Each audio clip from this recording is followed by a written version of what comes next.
Hello guys, welcome back to Gyan Varsha. आज इस video में हम लोग सेल साइकिल का पार्ट फर्स्ट डिस्कस करेंगे। और जो ये सेल साइकिल हम लोग डिस्कस कर रहे हैं, ये हम लोग बहुत डिटेल में डिस्कस करेंगे। इस सेल साइकिल के पार्ट फर्स्ट में हम लोग डिस्कस करेंगे कुछ बेसिक्स के बारे में। उसके बाद हम लोग देखेंगे सीडी के साइक्लिन के बारे में। देन हम लोग कुछ PYQs के क्वेश्चन सॉल्व करेंगे। ये जो वीडियो है वो हेल्पफुल है अगर आप प्रिपरेशन कर रहे हैं गेट एग्जाम की, CSIR नेट एग्जाम की। अगर आप कोई भी आप PhD के एग्जाम के लिए प्रिपरेशन कर रहे हैं, आप कोई BTech, MTech, BSc, MSc in level पर है, उसके लिए वीडियो बहुत हेल्पफुल है। तो चलिए स्टार्ट करते हैं। देखिए, अगर बात की जाए सेल साइकिल की, ठीक है, सेल साइकिल। देखिए, सेल साइकिल पहले हम समझते हैं कि मतलब क्या है सेल साइकिल का। देखिएगा, orderly sequence by which cell regulates its progression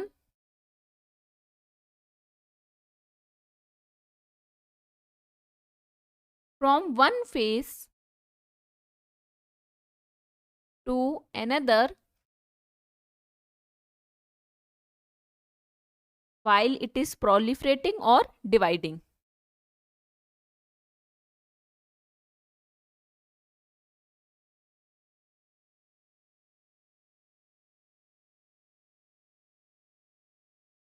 ध्यान से देखिएगा, सेल साइकिल का क्या मतलब है कि कोई ऑर्डरली सीक्वेंस होना किसी भी सेल का, जिसमें जो सेल है वो एक फेज से दूसरे फेज में मूव करेगी। हमें फेजेस पता है, हम लोग बहुत बेसिक्स अपने 11th-12th से में पढ़ते हुए चलते हैं। फेजेस क्या होते हैं? G1, S, G2 and then M, और फिर ये पूरी सेल साइकिल है ये, ठीक है। तो क्या है, ऑर्डरली चलती है। G1 के बाद S आता है, S के बाद G2 आता है। तो इस तरीके से एक फेज से दूसरे फेज की तरफ जो है सेल क्या है, रेगुलेट होता है। और जब कब होता है? जब ये डिवाइड होने के लिए होता है। M फेज में क्या होता है, एक सेल से दो सेल बनते हैं। एक सेल से क्या होते हैं, दो सेल बनते हैं। तो ये क्या है, एक ऑर्डरली सीक्वेंस है। ध्यान से सुनिएगा मेरी बात। पहले हम कुछ बेसिक चीजें देखते हैं, ध्यान से देखिएगा। देखिए, कुछ ऐसी सेल्स हैं बॉडी में जो डिवाइड नहीं होती, या फिर जिनमें कैपेसिटी लॉस्ट हो जाती है डिवीजन की, जिनमें कैपेसिटी क्या हो जाती है, लॉस्ट हो जाती है। तो there are certain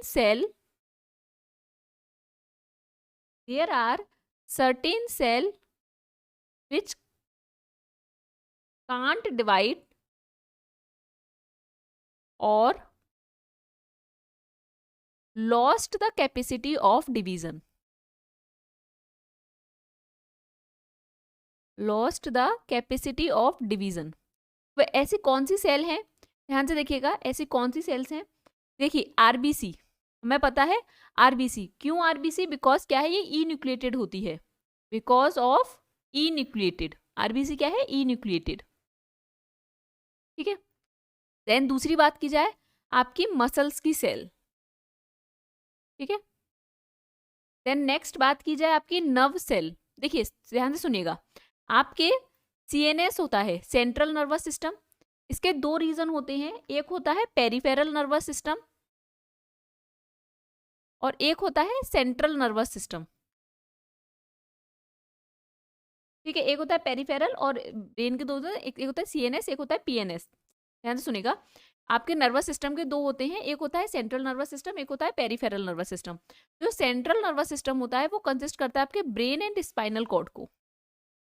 brain and spinal cord को। नर्वस सिस्टम के दो होते हैं, सेंट्रल और पेरिफेरल।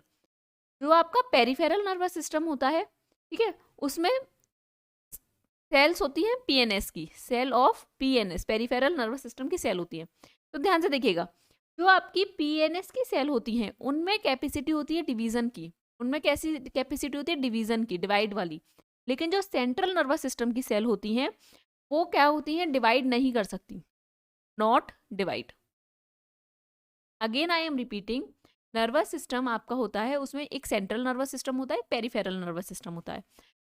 जो सेंट्रल नर्वस सिस्टम होता है वो क्या कंसिस्ट करता है, आपके ब्रेन एंड स्पाइनल कॉर्ड को, जिनमें कैपेसिटी, जिन सेल्स में कैपेसिटी नहीं होती उन सेल्स में डिवीजन की, ठीक है। तो CNS जो होते हैं आपके, तो नर्व सेल ऑफ सीएनएस क्या आ जाएगा, nerve cell of CNS. Next अगर हम बात करें, हमने इम्यूनोलॉजी पूरी पढ़ ली है, हमें पता है प्लाज्मा बी सेल। क्यों? क्योंकि प्लाज्मा बी सेल क्या होती है, इनकी लाइफ स्पेन 2 वीक्स की होती है, 15 डेज की लाइफ स्पेन होती है। उसके बाद इनमें क्या होती है, कैपेसिटी जो है डिवीजन की लॉस्ट हो जाती है। इनकी लाइफ स्पेन कितनी फिक्स्ड है, 2 वीक्स की है। इनकी लाइफ स्पेन क्या है, 2 वीक्स की है। ठीक है, तो क्या हो गई, प्लाज्मा बी सेल्स। ठीक है, अब ध्यान से देखिएगा, आई होप ये वाला पॉइंट अच्छे समझ आएगा। ऐसी कुछ सेल्स होती हैं जिनमें या तो डिवीजन की कैपेसिटी होती ही नहीं है, या फिर कैपेसिटी होती है तो वो लॉस हो जाती है। जैसे कौन कौन सी सेल्स हो गई, आरबीसी, मसल सेल्स, सीएनएस जो सेंट्रल नर्वस सिस्टम की सेल्स होती हैं वो, and plasma B cells. Next हम बात करते हैं, आपके कुछ ऐसी सेल्स होती हैं वो तभी डिवाइड होती हैं जब आप उन्हें स्टिमुलेट करेंगे। Cells have the capacity of division,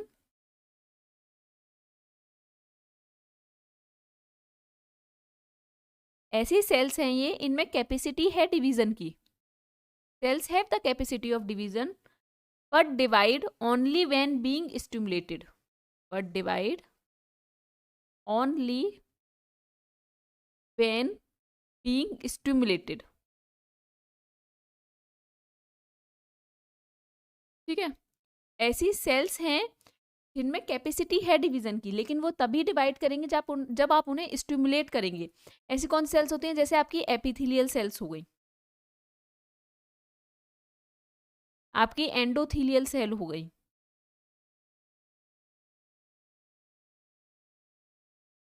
ठीक है, आपकी फाइब्रोब्लास्ट की सेल्स हो गई, आपके हिपेटोसाइट्स की सेल हो गई, हिपेटोसाइट। ठीक है, अब आप आगे चलते हैं। अब ध्यान से देखिएगा, ऐसी कुछ, देखिए आपको पता है सिमेट्रिक डिवीजन होता है एंड एसिमेट्रिक डिवीजन होता है। तो जो कुछ सेल्स होती हैं वो डिवाइड करती हैं एसिमेट्रिकली। मैं आपको बताती हूँ सिमेट्रिकल और एसिमेट्रिकल डिवीजन क्या होता है।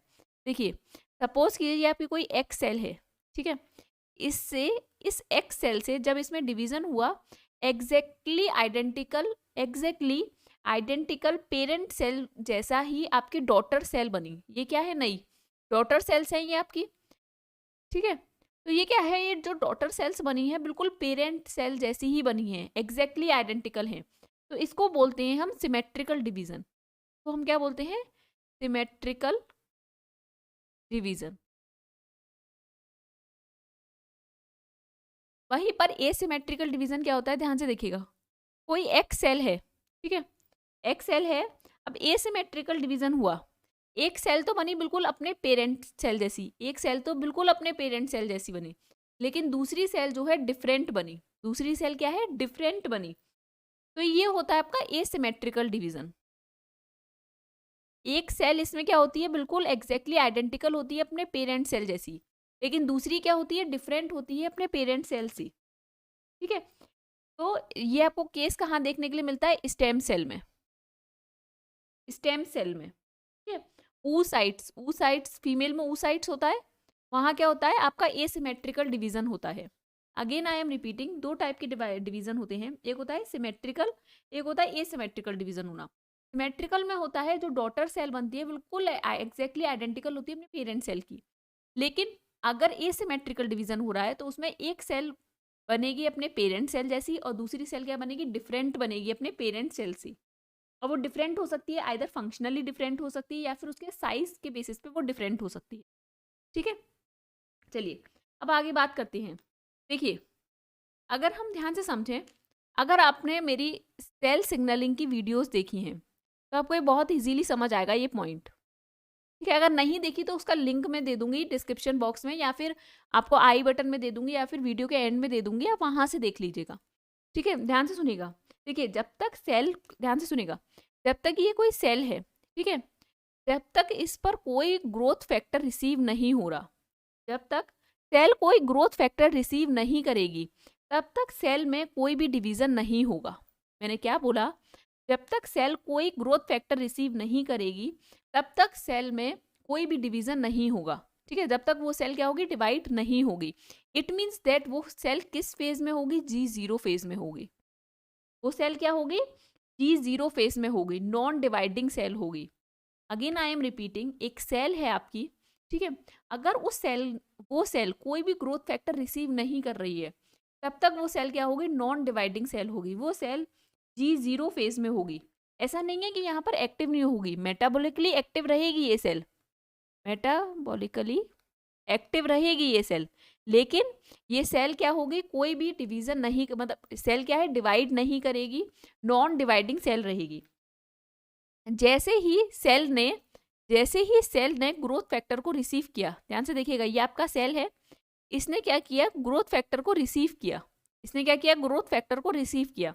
जैसे ही ग्रोथ फैक्टर को रिसीव करेगी, आपको याद हो ग्रोथ फैक्टर रिसीव होने के बाद कौन सी पाथवे चलेगी, RTK pathway, receptor tyrosine kinase pathway चलेगी, ठीक है, RTK पाथवे चलेगी। रेस MEK मतलब रिसेप्टर RTK इसे रिसीव करेगा, रेस MEP के पाथवे चलेगी, ठीक है, रेस MEP के पाथवे, ये पाथवेज में आपको सारी पढ़ा चुकी हूँ। रेस MEP के पाथवे चलेगी, एक्शन कहाँ पर होगा, न्यूक्लियस पर एक्शन लिया जाएगा, एक्शन ऑन न्यूक्लियस, और क्या होगा, CDK4, क्या होगा, CDK4 आएगा, क्या होगा, CDK4 आएगा। अब सेल एक्चुअली कहाँ आ जाएगी, G1 फेज में आ जाएगी। सेल कहाँ एक्चुअली अपीयर हो जाएगी, G1 फेज में। अगेन मैं रिपीट कर रही हूँ, ध्यान से सुनिएगा। देखिए, जब तक सेल के पास कोई ग्रोथ फैक्टर नहीं, जब तक सेल कोई ग्रोथ फैक्टर को रिसीव नहीं करेगी, तब तक वो G0 फेज में रहेगी। वहां पर वो मेटाबॉलिकली एक्टिव रहती है, लेकिन वो नॉन डिवाइडिंग सेल रहेगी, वो डिवाइड नहीं करेगी। लेकिन जैसे ही सेल कोई ग्रोथ फैक्टर को रिसीव करेगी, तो ग्रोथ फैक्टर को कौन रिसीव करेगा, मतलब वो बाइंड होगा RTK से, रिसेप्टर टायरोसिन काइनेस से, रेस MEP के पाथवे चलेगी। याद कीजिए रेस MEP के पाथवे को, रेस MEP के पाथवे चलेगी, न्यूक्लियस पे एक्शन लिया जाएगा। जैसे ही एक्शन होगा न्यूक्लियस पे, CDK4 आएगा और सेल कहाँ आ जाएगी, G1 फेज में अपीयर हो जाएगी, ठीक है। चलिए अब नेक्स्ट चलते हैं हम लोग। आई होप इतना पार्ट तो समझ आया होगा। अब नेक्स्ट देखो, सेल के दो फेजेस होते हैं। अगर सेल साइकिल की बात की जाए, दो फेजेस होती है सेल साइकिल में। एक होता है इंटरफेस और एक होता है एम फेज। एक होता है इंटरफेस और एक होता है एम फेज, ठीक है। अगर इंटरफेस की बात की जाए, ये क्या क्या फेजेस इंक्लूड करता है, G1 S G2, और एम फेज को इंक्लूड करता है।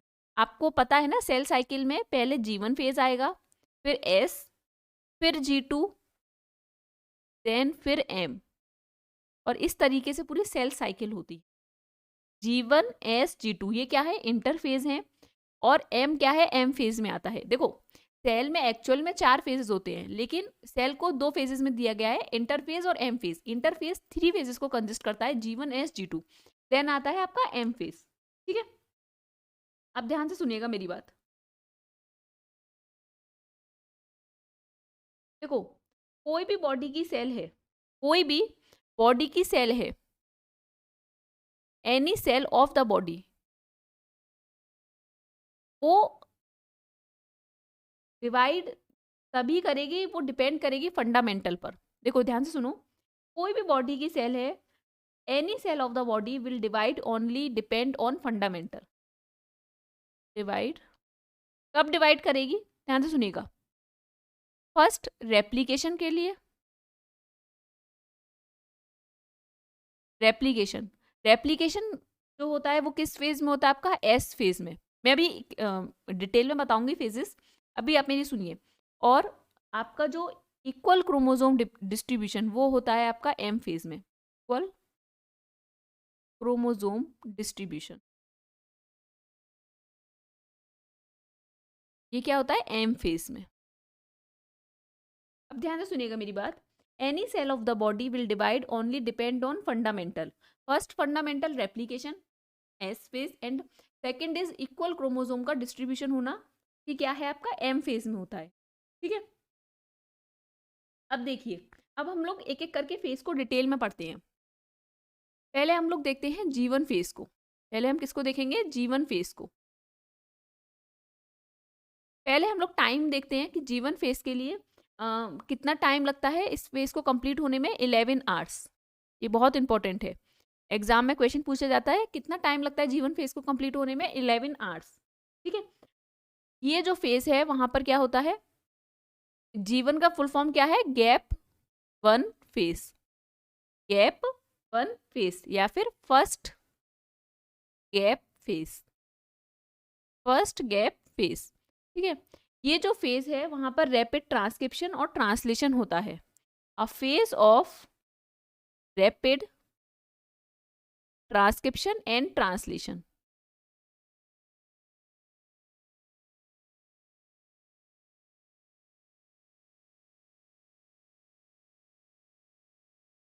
ये मेटाबॉलिकली वेरी एक्टिव फेज होता है। मेटाबॉलिकली वेरी एक्टिव फेज, ये इंपॉर्टेंट पॉइंट्स हैं बहुत। मेटाबॉलिकली वेरी एक्टिव जीवन फेज क्या है, बहुत ज्यादा मेटाबॉलिकली एक्टिव फेज होता है। इसमें सेल क्या करती है, अपने साइज को इंक्रीज करती है। During which the cell increases its size.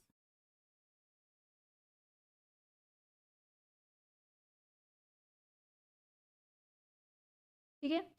Organelle जो होते हैं वहाँ डुप्लीकेशन यहीं पे होता है। ऑर्गेनेली का डुप्लीकेशन कहाँ होता है, यहीं पर होता है। ऑर्गेनेली डुप्लीकेशन अकर। कौन कौन से ऑर्गेनेल डुप्लीकेट करते हैं यहाँ पर, mitochondria, peroxisome and chloroplast.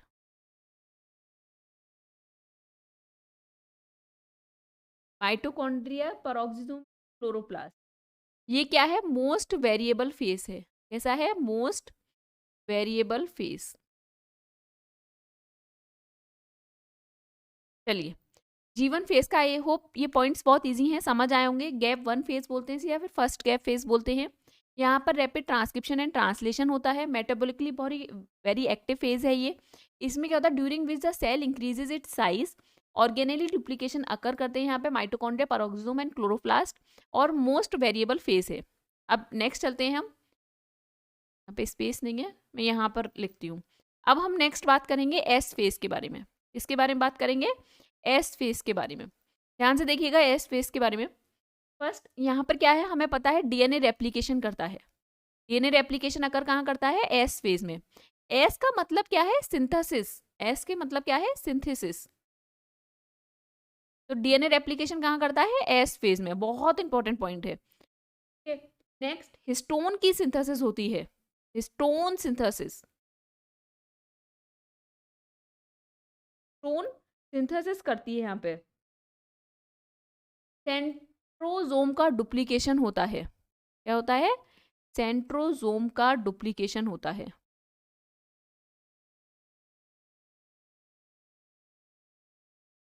Centrosome का क्या होगा, डुप्लीकेशन होगा।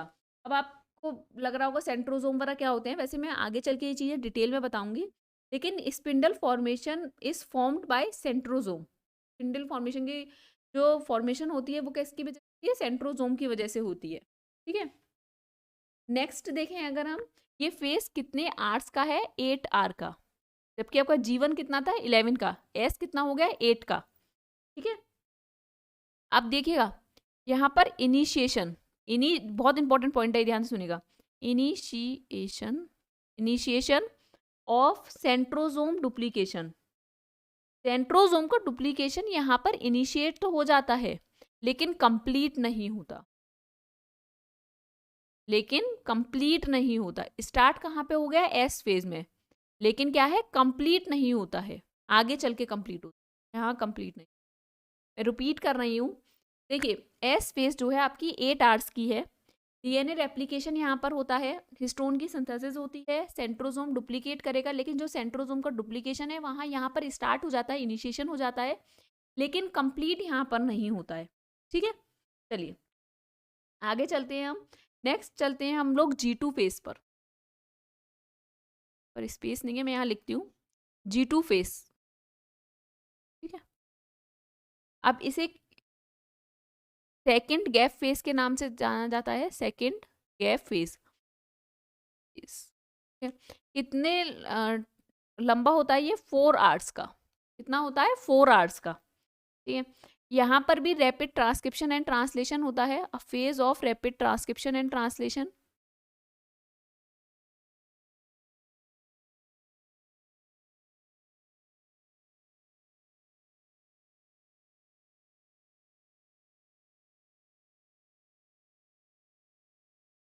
यहाँ पर ये एक फाइनल फेज होता है जहाँ पर चेक किया जाता है क्या कोई एबनॉर्मेलिटी है।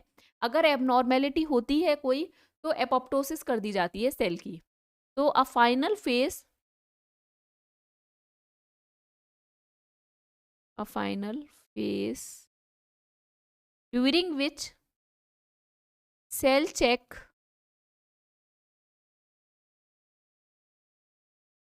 any kind of abnormality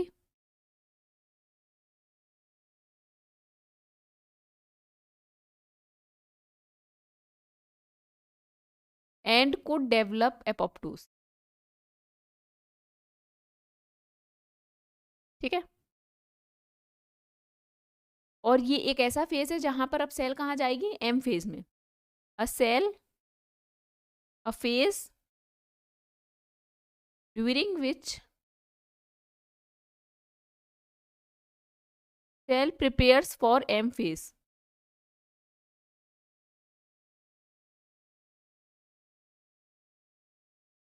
cell किसके लिए प्रिपेयर होगा? अब एम फेज में जाने के लिए। अब वहीं पर एम फेज की बात की जाए, एम फेज कितना बड़ा होता है? 1 आवर का होता है। ठीक है, 1 आवर का। एम फेज की बात की जाए तो एम फेज कितना होता है? 1 आवर का होता है। ठीक है, स्मॉलेस्ट फेज होता है। ये क्या है? स्मॉलेस्ट फेज, क्योंकि 1 आवर का है, स्मॉलेस्ट फेज है। ठीक है, इस फेज में क्या होता है? कैरियोकाइनेसिस एंड साइटोकाइनेसिस अकर करती है। कैरियोकाइनेसिस एंड साइटोकाइनेसिस अकर।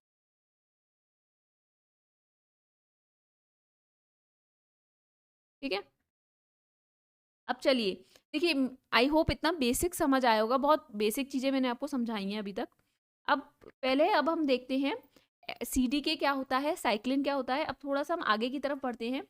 देखिएगा, सेल है वो कैसे रेगुलेट करता है, सेल जो है कैसे रेगुलेट करता है। तो सेल साइकिल रेगुलेशन की अगर हम बात करें, उसके लिए कौन रिस्पॉन्सिबल होता है? उसके लिए रिस्पॉन्सिबल होता है एमपीएफ।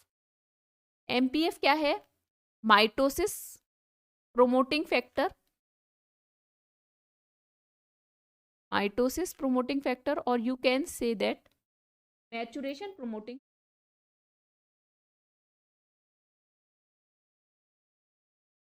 Maturation promoting factor. ठीक है, ये स्पेलिंग आ रही है, मैचुरेशन प्रोमोटिंग फैक्टर। ठीक है, अब ध्यान से देखिएगा, ये जो सेल साइकिल है, ये जो एमपीएफ है, ये 2 सब यूनिट को कंसिस्ट करता है। एक होती है सीडीके, दूसरा होता है साइक्लिन। एक होती है सीडीके, दूसरा होता है साइक्लिन। सीडीके की क्या फुल फॉर्म है? Cyclin dependent kinase.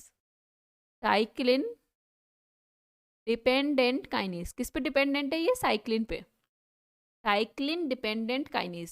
सीडीके किस पे डिपेंड होता है? साइक्लिन पे। तो साइक्लिन डिपेंडेंट काइनेज, ये काइनेज है सीडीके, जो कि किस पे डिपेंड है? साइक्लिन पर। तो एमपीएफ की 2 सब यूनिट होती हैं, सीडीके और साइक्लिन। तो सीडीके होती है वो कैटालिटिक सब यूनिट होती है। सीडी मैं ये भी बाद में बताती हूँ कि कैटालिटिक क्या होती है। सब पहले समझते हैं हम इसको, एमपीएफ को। एमपीएफ को पहले क्या है हम समझते हैं। देखिएगा, ये सीडीके है रेड कलर में, ग्रीन कलर में आपको क्या दिखाया हुआ है? साइक्लिन। ग्रीन कलर में क्या है? साइक्लिन। बहुत इजी वे में मैं समझा रही हूँ, बस समझने की कोशिश कीजिएगा।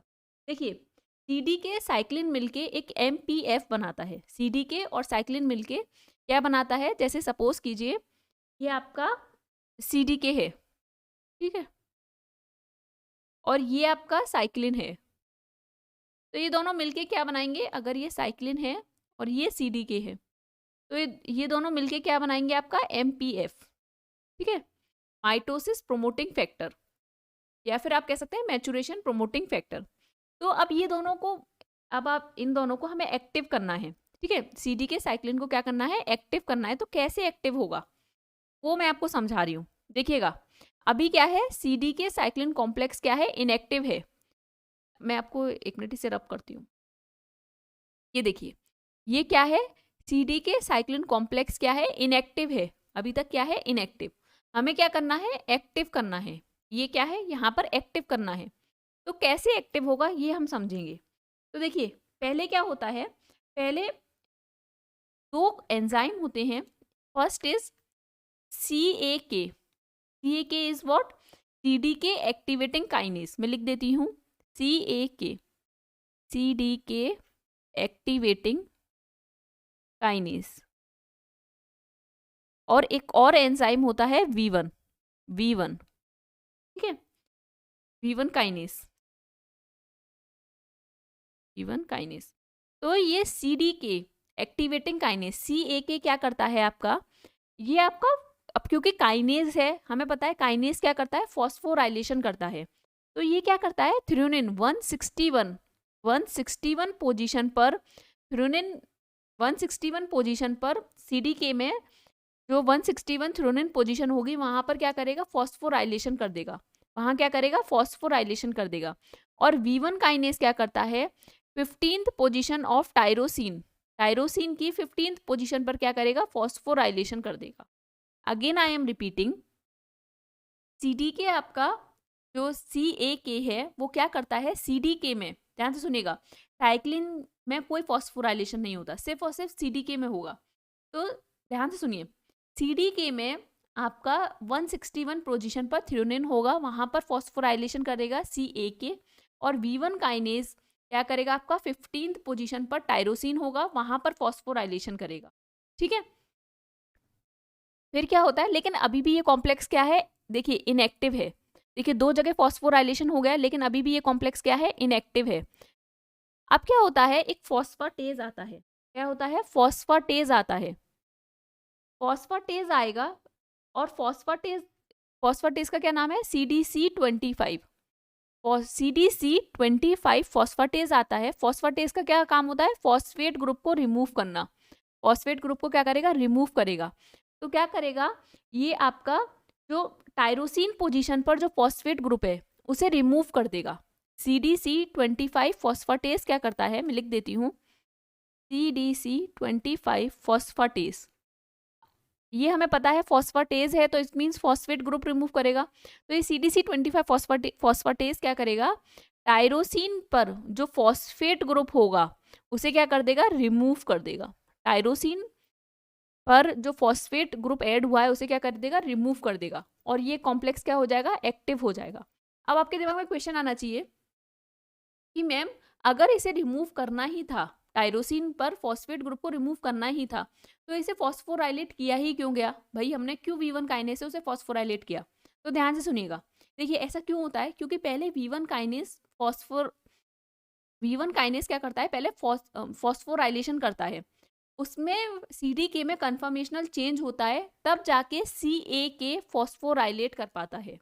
अगेन आई एम रिपीटिंग, क्या होता है, पहले V1 काइनेज फॉस्फेट ग्रुप को टायरोसिन पोजीशन पर फॉस्फेट ग्रुप को ऐड करेगा, तभी CDK में कन्फर्मेशनल चेंज होंगे और CAK फॉस्फेट थ्रेओनिन पोजीशन पर फॉस्फेट ग्रुप ऐड कर पाएगा।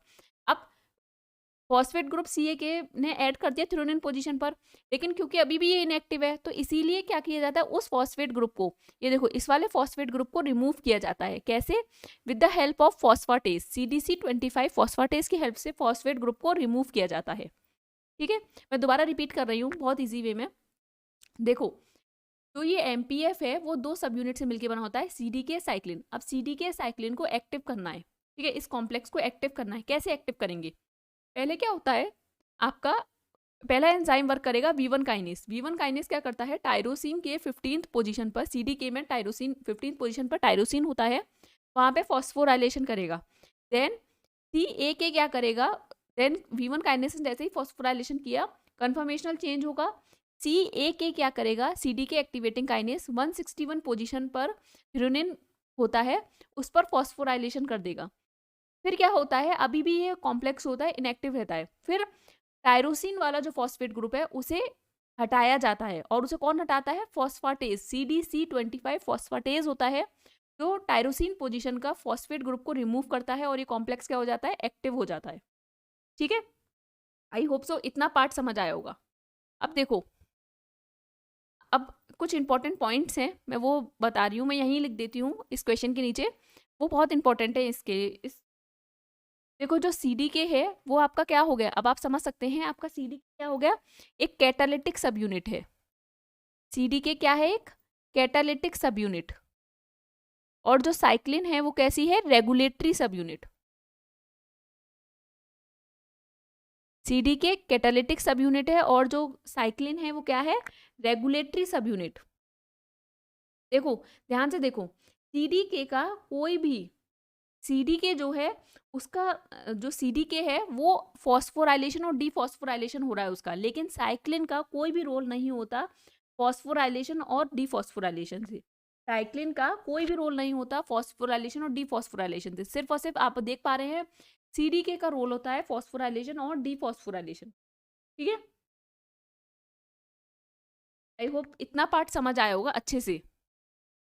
अच्छा, मैं सोच रही थी आपको सीडीके और साइक्लिन भी लिखा दूं, लेकिन अब इस वीडियो में हम लोग नहीं लिख रहे हैं, हम लोग नेक्स्ट वीडियो में सीडीके और साइक्लिन में सारे फेजेस वाइज आपको सीडीके और साइक्लिन भी लिखा दूंगी। अब हम लोग क्वेश्चन की तरफ चलते हैं। ठीक है, मुझे लगता है इतना पार्ट तो बहुत अच्छे से क्लियर हुआ होगा आप लोगों का। ठीक है, अब फर्स्ट क्वेश्चन है, IIT JEM 2019 में ये फर्स्ट क्वेश्चन पूछा गया है।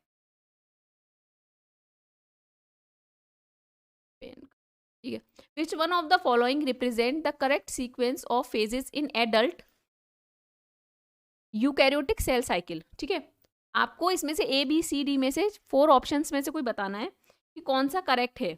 तो देखिए, ए देखो G1 G2 M S, B क्या है G1 S G2 M, C G1 M G2 S, D G1 G2 S M। तो देखिएगा,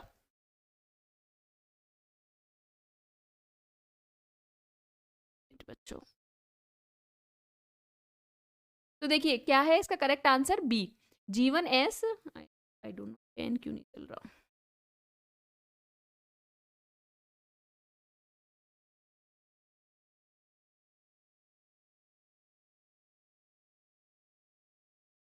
तो इसका करेक्ट आंसर क्या है, B one is the correct answer.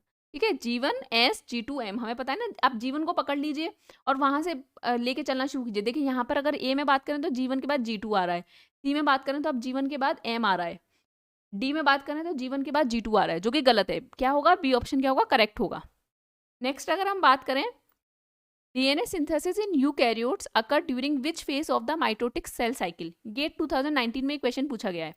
M G1 S G0। DNA synthesis अभी हमने देखा किस में होता है, एस फेज में, तो सी ऑप्शन क्या हो गया, करेक्ट हो गया। ठीक है, next, in a typical mitotic cell cycle cell division cycles in eukaryotes M phase occurs immediately after the, M phase किसके बाद अकर करता है, गेट 2016 में ये क्वेश्चन पूछा गया है। तो देखिए हमें पता है पहले आता है हमारा G1, फिर आता है S, फिर G2, फिर M। तो किसके बाद आता है, G2 के बाद क्या आएगा आपका, M फेज आएगा। ठीक है, चलिए नेक्स्ट क्वेश्चन, IESC में पूछा गया है ये question. In the cell cycle mitosis occur between, cell cycle mitosis मतलब एम फेज किसके बीच में अकर करेगा, G1 and S, S and G1, S and G2, G1 and G2। देखिए मुझे पता है आप ऑप्शन में कंफ्यूज हो रहे होंगे। देखिए अगर मैं बात करूं ए ऑप्शन की, मेरा पेन नहीं चल रहा है, मैं आपको ऐसे ही बताती हूँ ऐसे ही। अगर मैं बात करूं ए ऑप्शन की, G1 एंड S, तो देखिए G1 क्या है हमारा, अगर G1, आप इधर चलिए, ये देखिए इस बी ऑप्शन को देखिए, देखिए G1 और S के बीच में क्या कोई फेज अकर कर रहा है, नहीं। G1 और S के बीच में कुछ आ सकता है, नहीं। S और G2 के बीच में आ सकता है, नहीं। लेकिन अगर M की बात की जाए तो M किसके बीच में आएगा, G2 G1 के बीच में आ सकता है, G2 S के बीच में आ सकता है। तो देखिएगा ऑप्शन, देखिए G1 और S के बीच में नहीं आ सकता, S और G1 के बीच में, आप देखिए S और G1, आप S को लीजिए और फिर G1 की तरफ जाइए, ये ऑप्शन करेक्ट लग रहा है, क्योंकि S के बाद S से चलिए, S G2 M G1, तो S और G1 करेक्ट लग रहा है ये ऑप्शन। नेक्स्ट और देखते हैं हम, S एंड G2 नहीं, S के बाद ही G2 आता है, तो ये ऑप्शन करेक्ट नहीं है, सी। डी की बात करें, G1 एंड G2 नहीं, G1 और G2 में कौन आता है बीच में, S। ठीक है, तो क्या करेक्ट आंसर आएगा आपका, B option, S and G1, क्या करेक्ट आंसर हो जाएगा आपका, बी। ठीक है, आई होप गाइस आपको ये वीडियो बहुत अच्छे से समझ आई होगी, बहुत अच्छे से आपके कंसेप्ट क्लियर हुए होंगे। अगर आपको कहीं भी कोई भी डाउट हो आप मुझे पूछ सकते हैं gyanvarshaquery@gmail.com पर। अदरवाइज आप हमें फेसबुक पेज पर भी फॉलो कर सकते हैं fb.me ज्ञानवर्षा बायो। ठीक है, ये पेज का लिंक है, आप यहाँ पर हमें फॉलो कर सकते हैं। ये जो मटेरियल है मैं ज्ञानवर्षा टेलीग्राम चैनल पर अपलोड कर दूंगी। अगर आपको ये वीडियो पसंद आई है तो आप इसे लाइक कीजिए, अपने फ्रेंड्स के साथ ज़्यादा से ज़्यादा शेयर कीजिए और हमारे चैनल को सब्सक्राइब कीजिए। Thank you.